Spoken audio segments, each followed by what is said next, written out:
primeiro erro do camarada que se diz eletricista é começar uma infraestrutura elétrica, ou seja, a parte de tubulação, seja ela de embutir, sobrepor, sobre a laje ou não, sem acompanhar o projeto elétrico caso tenha, ou caso contrário, caso não tenha projeto elétrico, ao menos ter feito um desenho dos ambientes da obra. Se ele não fizer isso, não vai ter uma visão geral da disposição dos cômodos e vai tubular o imóvel de forma gradativa, ou seja, ele vai espalhar os conduítes no olho mesmo, ele vai apenas ligando os conduítes nas caixinhas, e aí como ele é precavido, na maioria dos lugares ele vai deixar aí sempre dois caminhos, né, para chegar com a fiação, se um entupir, ele tem outro lugar para chegar também. Enfim, gente, começar uma instalação elétrica sem planejamento é gasto desnecessário de material na certa. Você já começa errado. Para resolver esse problema, recomendo sempre dar uma conferida na distribuição dos dutos no projeto, ou como eu falei, se não tiver projeto, faz ao menos um desenho,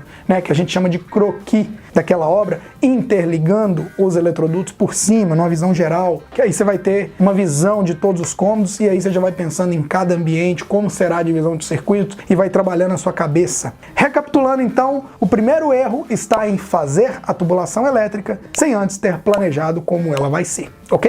O segundo erro do Zé Faísca, que se acha eletricista porque já perdeu as contas de quantos quilômetros de fio ele já puxou na vida, é o dimensionamento. Posso dizer que boa parte dos autônomos que estão no mercado não sabem dimensionar por dois motivos. 1. Preguiça de fazer conta. 2. Não fez o curso de eletricista da Engeral.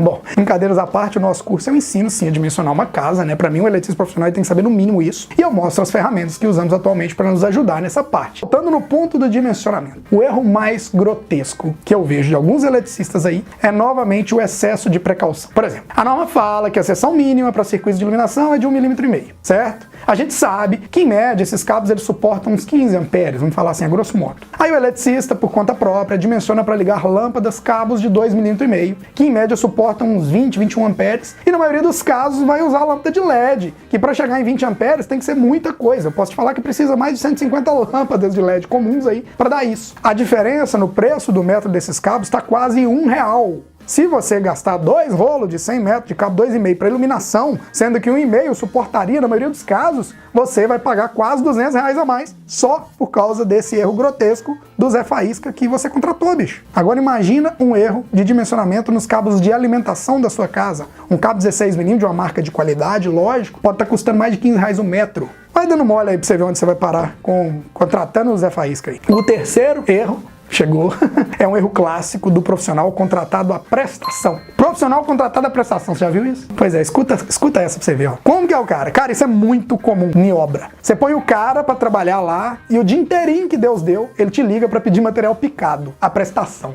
Aí, meu Deus, o que eu tenho pra dizer aí? Bicho, literalmente, o cliente, ele vira babado eletricista. Toda hora tem aquela encheção de saco, liga lá falando, faltou cabo na obra, faltou tomadinha da sala, faltou conector, faltou isso, faltou aquilo. E digo mais, isso piora quando o eletricista ainda tá com mais de uma obra. Se falta material numa obra, ele para o serviço e aí parte pra outra. E nisso ele fica num vai e volta, o eletricista perde tempo de deslocamento pra caramba, ele perde grana. E o pior, ele vai fazendo com que o cliente gaste mais grana também. Porque pensa comigo, se o cliente tem a grana pra comprar todo o material elétrico à vista, o poder de negociação dele, né, o seu poder de negociação se você for cliente, com as lojas muda. Você tem como pedir mais desconto devido ao maior volume de compra e com isso você economiza bastante grana no material elétrico. Agora, se o cara fica fazendo lista picada, né, te pedindo uma prestação, primeiro traz isso, depois traz aquilo, seu volume total ele vai ser fracionado. Daí você pede um bom desconto por simplesmente ter contratado um profissional que te pede material à prestação. Então, fuja ou contrate um eletricista que ofereça a solução completa. Mão de obra, material e até o projeto eu recomendo, tá bom? Esses caras são bons. Já o quarto erro que muita gente comete é na escolha do local que vai ficar o quadro de distribuição. Na maioria dos casos, o cliente ou o arquiteto, eles querem esconder o quadro de distribuição. Ou na cozinha, ou na área de serviço. Houve casos que me pediram, como projetista, para colocar atrás de uma porta, pra você ter uma ideia. O pica-fique não entende de norma, provavelmente ele vai seguir apenas o desejo do cliente, ou talvez nem isso. Ele vai decidir colocar o mais escondido possível. De preferência, coloca atrás da geladeira geladeira para depois a geladeira esconder a tampa do quadro. Já viu isso, né? É verdade, isso aí acontece. Só que a norma é clara quanto a isso. Ela pede que os quadros sejam instalados em locais de fácil acesso, não sendo recomendado que fiquem em locais que possam ser fechados. Área de serviço, até mesmo cozinha que tenham portas. E que também o quadro de distribuição de circuitos fique o mais centralizado possível no imóvel e também mais próximo às maiores cargas, né? Como chuveiro elétrico, por exemplo, e por aí vai. Pensando nisso, a gente tem sempre que analisar a obra por cima para escolher o melhor local. Visto também que precisamos criar um equilíbrio pensando na divisão e comprimento dos circuitos, né? Visto que dependendo, em alguns casos, é melhor você gastar mais cabo de 6 mm para um chuveiro do que aumentar a distância dos circuitos de tomadas, por exemplo, que são vários circuitos, né, com cabos de 2,5.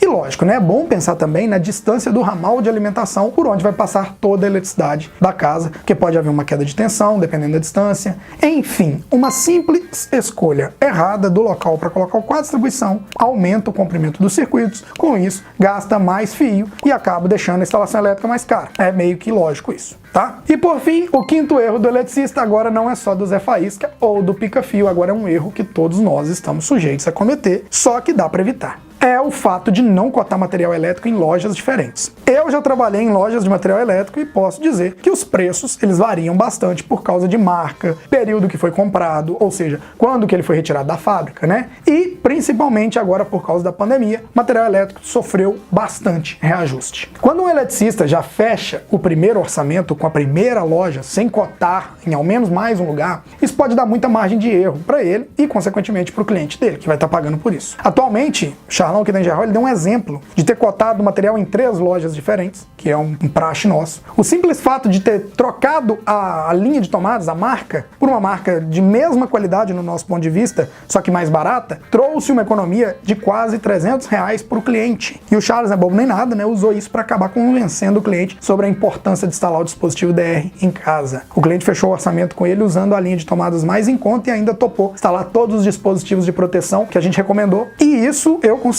ser um eletricista profissional, gente. O Charlão é um eletricista profissional e ele entende de todos esses detalhes, tá? E uma coisa importante de falar aqui, que apesar da Engerrol na maioria das obras fornecer o material também, a gente não joga nenhuma margem de lucro sobre o material que estamos comprando na loja. A gente passa ao cliente no mínimo 2 orçamentos equivalentes, né, daquele material, mas é lógico que no preço da minha mão de obra total está incluso esta prestação de serviço, de cotação de preços, né, de busca e gerenciamento de material. A gente comprando ou não o material, o preço que o cliente vai pagar pela hora técnica do nosso serviço será o mesmo. Por isso a maioria dos clientes fecham tudo conosco, material e tudo. Porque a cotação de preços e o gerenciamento de material feito por nós é meio que tipo um bônus para o cliente que está nos contratando, né? Em troca, ele jamais vai receber uma ligação da gente falando que faltou uma tomadinha.